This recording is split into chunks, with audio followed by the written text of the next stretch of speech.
Hello YouTube, it's Matt Moran, and I'm going to try and give some ideas to help you kick off your songwriting for 2023 in the strongest way possible.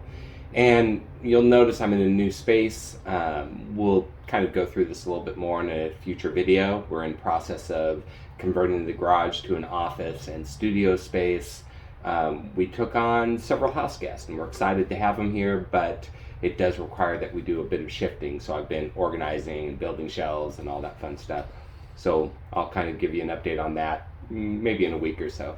But we've made it cozy enough for us to create music and make videos and do some other things. In any case, I want to give you 4 tips to help you with your songwriting and understand when I do this, these are things that I take seriously myself. They're things I need to do. So this video is as much a reminder for me as it is for you. And so I'm just going to go through 4 of them and pretty quickly. And I have my notes right here. It's the easiest way for me to stay on track and not have to do a bunch of jump cuts. While that's cool for videos, it's time consuming and heaven knows I don't have a lot of it. We'll talk about that too. Anyways, the 4 tips. Guard your time. See? I don't have a whole lot of time, so we got to guard it. We'll talk about that. No lazy rhymes.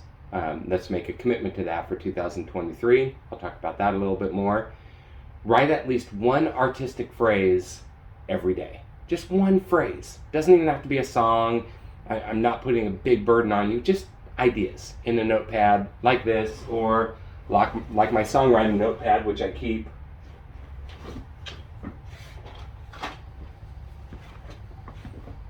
close by, right?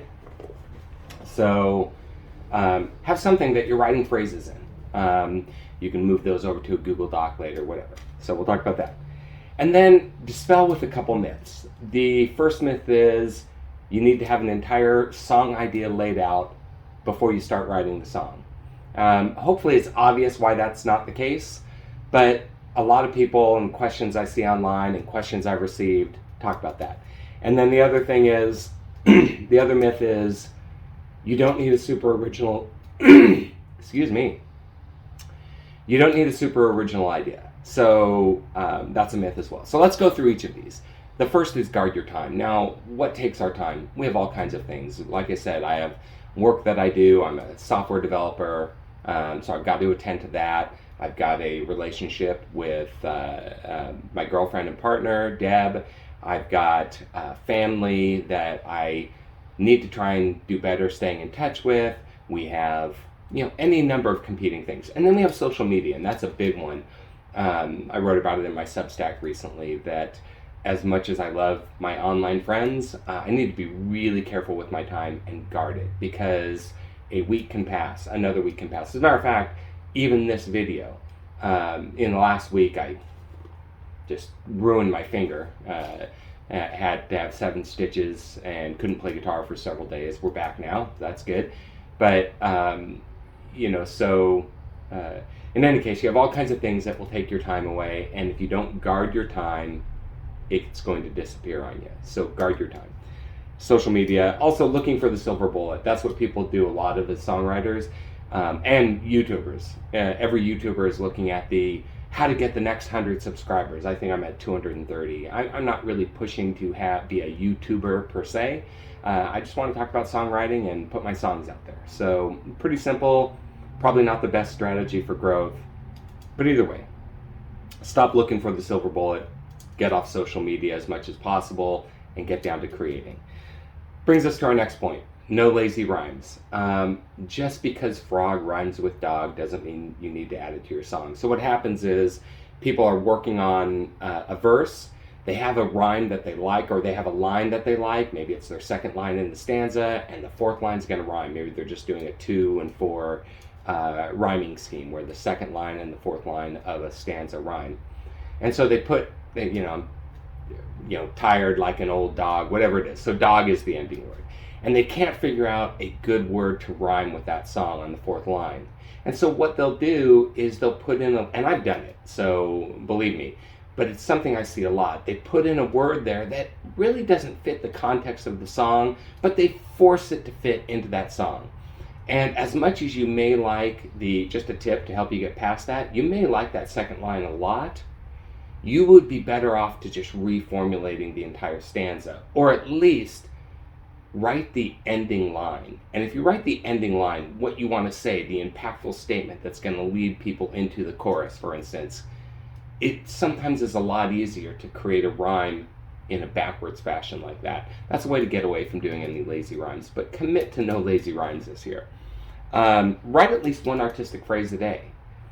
Doesn't have to be super complicated. When I say an artistic phrase, when you're trying to convey a message, like, you left me heartbroken, that's fine, that line will work. But you could say, my heart broke like shattered glass, or something like that. I don't know, I'm just throwing an idea out there. And maybe that's a more artistic phrase, and you could write that down, and maybe it's just an idea. And the reason I say to do that is, that can lead to a song down the road, or it might get you started on the process of writing an entire song. So write one artistic phrase a day, put it in your notebook, put it in a Google document, some place where you can refer back to it. And that could become a phrase you use in a song. It could become the impetus and inspiration for a song, even if that line changes. So commit to that. Now let's talk about, last thing is dispel with a couple myths. The first one is that you need a defined song idea before you start writing the song. And so this goes back to that artistic phrase. Just take that phrase and see where it leads you. So I've talked about South of Mexico. It's a song I have up on the channel, and I just wrote all these things down about Mexico, a lot of cliched things, but I wrote this line, and I hear they treat heartache with tequila and loneliness by dancing with the pretty senoritas. Now that was the phrase. I knew that would be in the chorus. Once I wrote that, I was like, I'm building a song around that. I mean, it's not really built around that, but I said, that's a good enough line that I can now kind of formulate an entire song. And so that became a key part of the chorus. So in any case, you don't need a fully defined idea. That's super critical. The second thing is, you don't need a particularly original idea. I was just listening to Adele's song. She crushed it last year with Go Easy on Me, right? It's just another breakup song. How many breakup songs are there? So don't think that you need to make an earth-shattering new idea. And as a matter of fact, I was watching some people online that were discussing how do you come up with song ideas, and somebody literally said, well, a song about how two people are friends, but they start falling in love with each other, and they know it's taboo, and their friends are talking about it, and they're trying to hide it. And the person was like, oh my God, that's a great idea, as though it's never been done. And there's nothing wrong. The idea is a great idea. That's a great idea for a song. But let's give them something to talk about, and any number of other songs have been written on that topic, and that's fine. You don't need a super original idea. Breakup songs work great. Songs about new love work great. Songs about overcoming trials in life work great. Songs about overcoming sadness, or not overcoming sadness, right? What's that one? Whiskey Lullaby, right? They couldn't overcome their sadness. They both drank themselves to death. So that's a that's a common theme across a lot of songs. So avoid the trap that you think you need the most original, fully formed idea. My advice would be, pick up your guitar.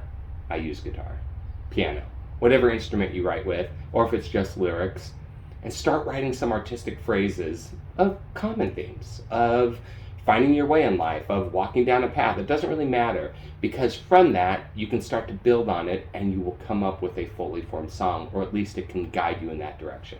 So that's it. I just wanted some really simple tips for the songwriter that's looking to really get some things done in 2023. I'm certainly looking to. I'm not so worried about my writing as much, although I will continue to write. I have some ideas that of course, I'm writing a phrase every day. I'm trying to be diligent with what I'm doing, but I'm not pushing to write a bunch of new songs, although I started playing with one today that I kind of like. I'm looking to record a bunch of old songs, so get acoustic recordings. So we're going to work on that and do more performance videos so we can get some of those songs out there. And hopefully we'll start scheduling some performances in the next coming weeks. So hopefully you found that helpful. If you did, of course, click like, share, comment, ask me any question. I appreciate it.